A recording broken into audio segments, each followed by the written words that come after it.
Hari ini kita masuk ke bab 2, judulnya Ancaman Online, Hoax dan Pedoman Bermedia Sosial. Dibuka bukunya halaman 35.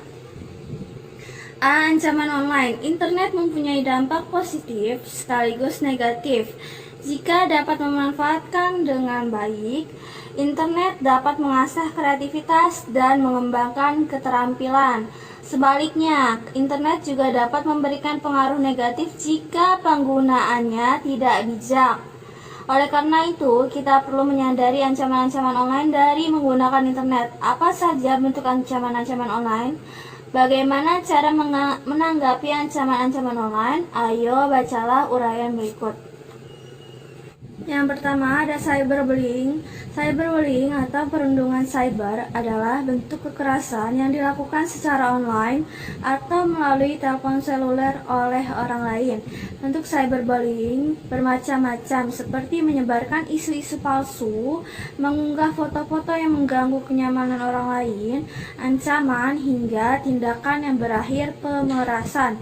Jika kamu mengalami cyberbullying, tindakan yang perlu kamu lakukan antara lain sebagai berikut. Nomor 1, jangan merespon. Pelaku cyberbullying selalu menunggu reaksi korban. Oleh karena itu, jangan terpancing untuk memberikan reaksi apapun. Jadi kalau misalkan kalian mendapatkan pesan-pesan yang menurut kalian mengganggu itu, usahain kalian jangan pernah membalas atau jangan pernah merespon pesan itu, karena otomatis si pengirim ini atau si pelaku ini menunggu reaksi kalian. Jadi kalau kalian ketakutan atau kalian balas dengan dengan ketakutan, otomatis si pelaku ini senang karena rencananya itu berjalan. Terus yang kedua, jangan membalas aksi pelaku. Membalas apa yang dilakukan pelaku cyberbullying akan membuatmu ikut menjadi pelaku cyberbullying. Nah, di sini kalian juga jangan membalas kalau dia mengirim sesuatu yang mengganggu. Kalian usahain jangan balas lagi pesan dia yang dengan sesuatu yang mengganggu juga. Nah, usahain kalian tetap diam dan jangan merespon. Kembali lagi ke poin pertama ya, jangan merespons. Yang ketiga, bicara pada orang yang dipercaya seperti orang tua atau guru. Jika kamu menjadi korban cyberbullying, kamu harus melapor pada orang tua atau gurumu agar kamu merasa aman. Jadi kalian kalau kalian korbannya ini, usahain kalian cerita ke orang yang kalian percaya. Bisa orang tua, bisa guru, bisa teman juga. Pokoknya orang yang kalian percaya dan orang yang bisa yang otomatis bisa kasih kalian saran harus apa. Nomor 4, simpan semua bukti. Simpan file, barang bukti atau cuplikan layar screenshot dari pesan, gambar atau materi pengganggu lainnya yang dikirim pelaku. Jika aksi cyberbullying sudah mengarah ke pelanggaran hukum, jangan takut untuk melaporkannya ke pihak berwenang. Nah, kalian usahain simpan semua bukti ya. Makanya kalau kalian membalas, otomatis kalian bakal jadi pelaku juga. Kalau kalian membalas terus kalian jadi pelaku, terus kalian malah melapor ke pihak berwenang, apa pihak berwenang bakal membela kalian? Otomatis tidak, karena kalian udah membalas aksi pelaku dan kalian termasuk salah satu pelaku cyberbullying juga. Jadi usahain kalian jangan membalas, terus kalian simpan semua bukti-bukti. Karena sekarang udah ada undang-undang tentang ITE ya. Terus blokir aksi pelaku. Kamu dapat memblokir aksi pelaku jika materi bullying muncul dalam bentuk pesan, komentar, atau profil. Gunakan fitur tool preference yang ada pada aplikasi tersebut. Jika bullying terjadi pada saat chatting, segera tinggalkan chatroom. Di sini ada blokir, di sini ada blokir. Kalian bisa ininya sesuai aplikasinya ya. Ada blokir juga, ada report juga bisa. Biasanya di media sosial itu ada reportnya ya. Jadi otomatis kalian gak bakal ganggu lagi. 6. Jadilah teman, jangan hanya diam. Jika melihat kawan yang menjadi korban bullying, bantulah ia menenangkan diri. Jadilah teman untuknya, jangan hanya diam. Perilaku diam atau malah ikut menyebarkan pesan fitnah akan meningkatkan aksi bullying dan dapat menyakiti perasaan korban. Jika kamu menjadi korban bullying, mintalah pelaku menghentikan aksinya. Jika masih berlanjut, laporkan kasus tersebut ke pihak berwenang.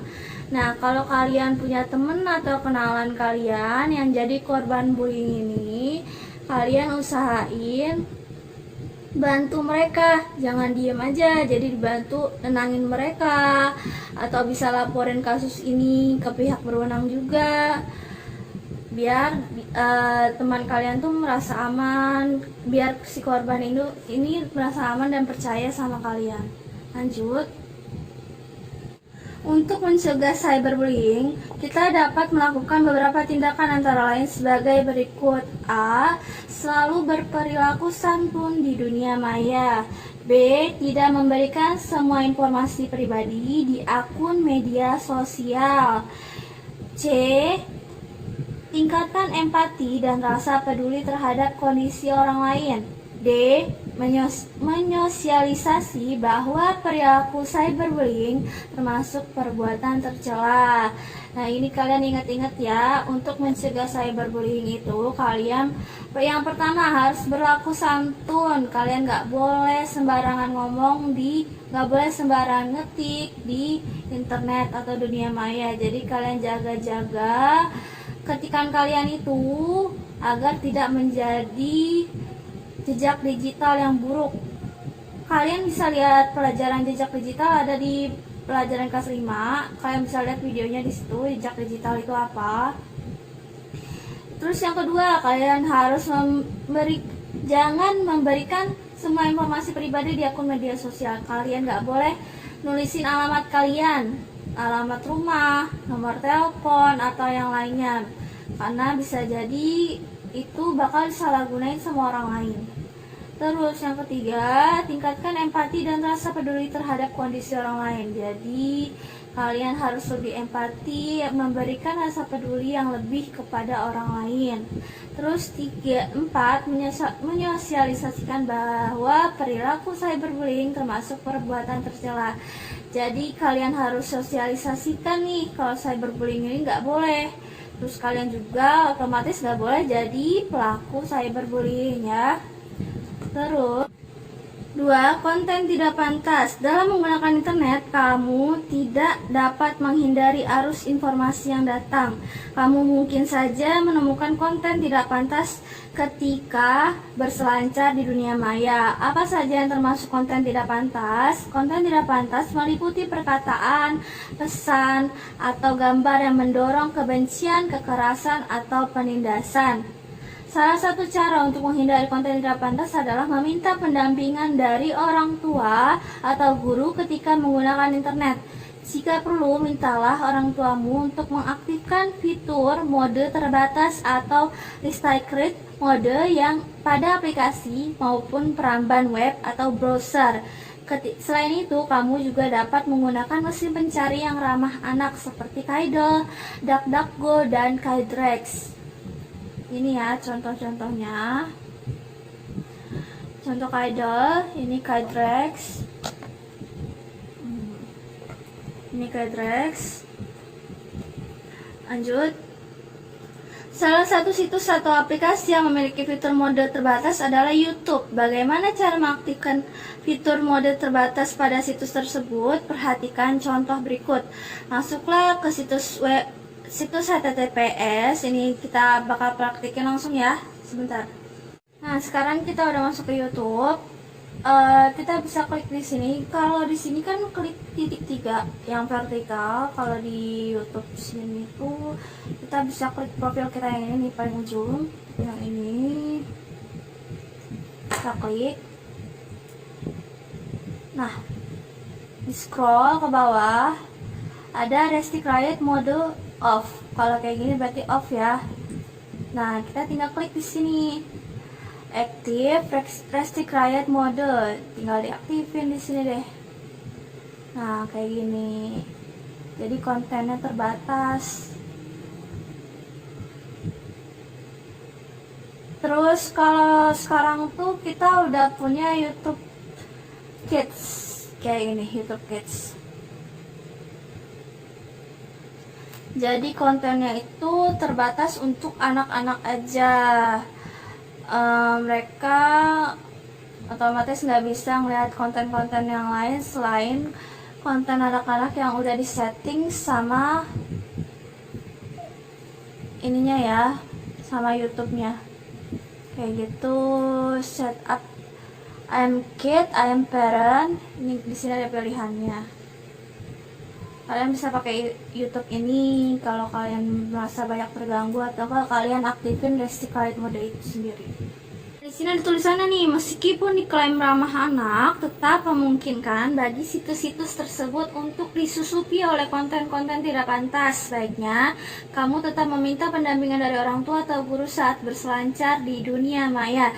Jika kamu terlanjur menerima sebuah konten atau pesan-pesan yang tidak layak atau negatif, segera lakukan hal-hal berikut ini. Jika mendapat konten tidak pantas di ponsel, jangan menyebarkannya ke orang lain. Segera tutup browser atau hapus konten tidak pantas yang kamu terima. 2. Jika mendapat konten atau yang tidak pantas dari teman atau orang yang kamu kenal, beri pengertian bahwa perbuatan itu melanggar hukum. 3. Jangan takut untuk menjalin komunikasi dengan guru atau orang tua mengenai masalah yang kamu hadapi. 4. Jika aksi nakal teman masih belum berhenti, ada baiknya jika kamu dengan orang tua ataupun guru berbicara langsung dengan temanmu tersebut. Jadi ini udah disebutin ya, kalau restricted mode itu belum tentu aman. Jadi kalian bisa pakai YouTube Kids yang tadi yang udah ibu tunjukin. Terus ini ada pencegahannya kalau kalian terlanjur menerima konten-konten yang bersifat negatif atau tidak layak. Kalian bisa, yang pertama bisa segera tutup browsernya. Terus yang kedua, kalian kasih pengertian ke teman kalian itu kalau misalkan itu tuh tidak pantas atau melanggar, dan itu melanggar hukum. Yang ketiga, jangan takut untuk berkomunikasi sama orang tua kalian atau guru mengenai masalah yang kalian hadapi. Jadi kalau kalian kalau kalian jadi korban cyberbullying itu, kalian harus cerita, jangan dipendam aja ya. Terus yang keempat, jika aksi nakal teman kalian masih belum berhenti, kalian harus dibicarain ke orang tua atau guru biar mereka langsung ngasih pengertian ke teman kalian itu. Lanjut 3. Serangan spam, spyware, dan phishing. Semakin mudah dan banyaknya file, musik, dan game yang mendapat diunduh, semakin memberi peluang untuk masuknya spam, malware, spyware, dan phishing. Spam adalah email sampah yang masuk ke kotak surel tanpa kita kehendaki. Isinya pun meliputi iklan-iklan penipuan. Sementara itu, malware adalah program berisi kode berbahaya, termasuk diantaranya virus, worm, dan trojan. Spyware adalah program yang tersembunyi di dalam komputer. Program ini akan mengawasi semua bentuk aktivitas yang kita lakukan di internet tanpa sepengetahuan kita, lalu mencuri data-data penting seperti username, password, informasi rekening bank, dan lain-lain. Phishing adalah aksi penipuan online yang mencoba mencuri data-data penting pengguna internet. Salah satu caranya adalah melalui email yang isinya meminta penerima email untuk mengklik link yang diberikan. Langkah-langkah yang dapat kalian lakukan untuk mencegah serangan spam, spyware, dan phishing antara lain adalah sebagai berikut. A. Hindarilah mengunduh konten terlarang dari situs yang tidak terpercaya. B. Pastikan tidak membuka link atau surel dari orang lain yang tidak kamu kenal. C. Pasang software anti-spam di komputer. D. Selalu perbaharui antivirus di komputer.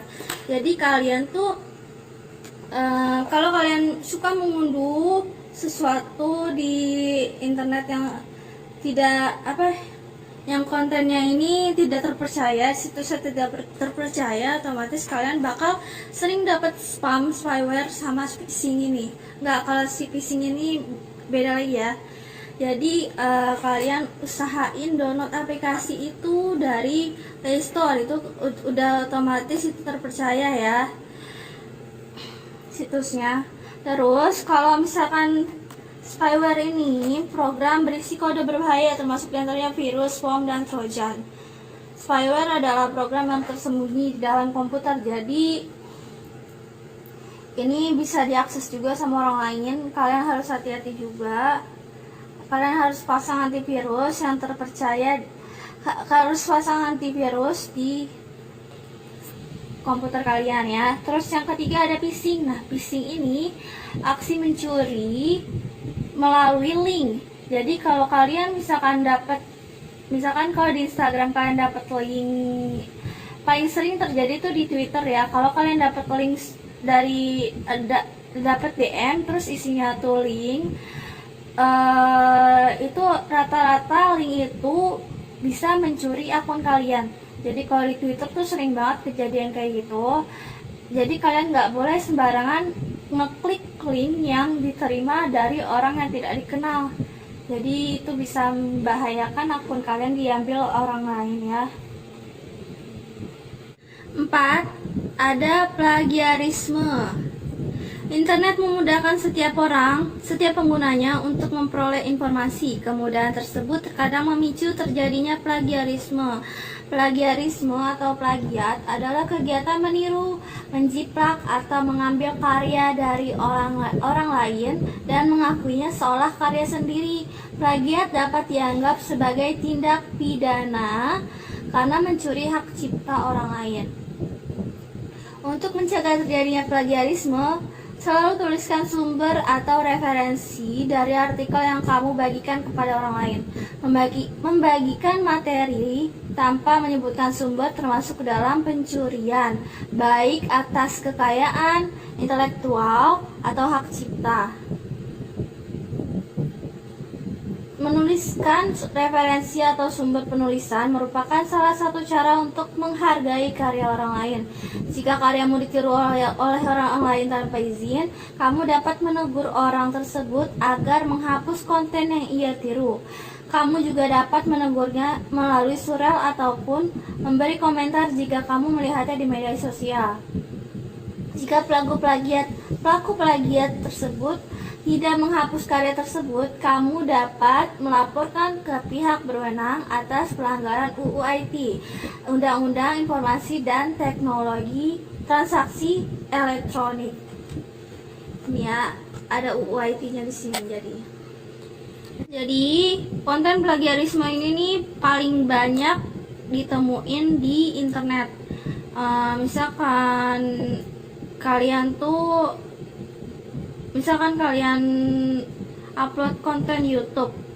Nah, kalian upload konten tuh tentang lagu orang lain yang udah punya hak cipta, tapi kalian nggak nulis sumbernya itu termasuk ke dalam kasus plagiarisme, dan itu bisa ditindak pidana karena ada pelanggaran UU IT-nya.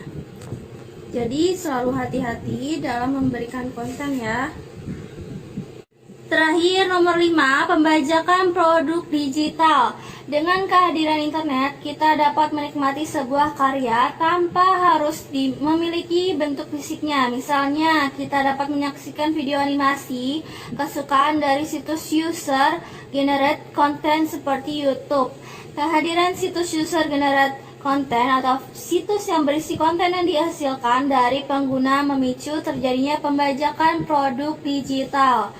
Pembajakan produk digital adalah kegiatan menyalin dan menyalurkan produk digital seperti gambar, video, atau musik secara ilegal atau tidak sah secara hukum. Pelaku kegiatan pembajakan termasuk melakukan kegiatan pencurian sehingga dapat dihukum karena melakukan pelanggaran hak cipta. Untuk mencegah pembajakan, hindari memperbanyak dan menyebarkan konten yang dijual secara bebas atau terlarang. seperti musik, film, dan buku digital. Ingatlah bahwa buku, musik, gambar, video, game, dan produk digital lainnya dibuat oleh seseorang yang disebut pencipta. Pencipta atau pembuat memiliki hak untuk menentukan produk mereka boleh dikonsumsi publik secara gratis atau berbayar. Salah satu cara yang dapat kita lakukan untuk menanggulangi pembajakan produk digital adalah meningkatkan kesadaran untuk tidak mengunggah, mengunduh, menggunakan produk digital yang melanggar hak cipta. Jadi ini paling banyak juga pembajakan produk digital. Kalian misalkan unduh lagu dari situs, misalkan kalian unduh lagu nih dari web biasa, download lagu apa misalkan contohnya, itu termasuk ke dalam pembajakan digital. Kalau kalian nggak mau termasuk ke dalam pembajakan digital itu, kalian bisa dengerin lagunya melalui YouTube atau melalui konten-konten atau melalui situs-situs yang sudah terpercaya, misalkan YouTube, Spotify, atau Joox. Itu mereka tuh aplikasi itu udah membeli lagu dari si pencipta itu. Jadi kalian otomatis menghargai si pencipta itu karena kalian mendengarkan lagunya, menikmati lagunya. Kalau kalian asal unduh di web kayak gitu, berarti kalian nggak menghargai karya orang lain. Jadi cukup sekian.